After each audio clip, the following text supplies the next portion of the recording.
রুমের মধ্যে বসে থাকা আপনারা এই 4 মাসে কি করেছে?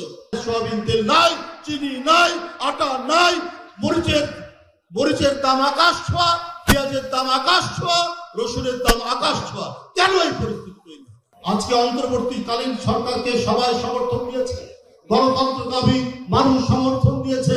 যার সন্তানকে শেখ হাসিনা গুলি করে হত্যা করেছে, তার বাবা মা আত্মীয় স্বজন সবাই সমর্থন দিয়েছে। আপনাদের কাজ কি শুধুমাত্র গদির মধ্যে বসে থাকা, এসি রুমের মধ্যে বসে থাকা? আপনারা এই 4 মাসে কি করেছে? আপনারা দেখাতে পারবেন আজকে সোয়াবিন তেল কেন 185 থেকে 190 টাকা কেজি হবে? কেন এটা হবে?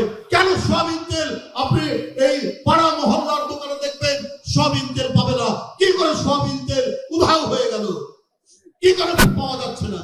এই জন্যই কি অন্তর্বর্তীকালীন সরকারকে আজকে জনগণ তাদের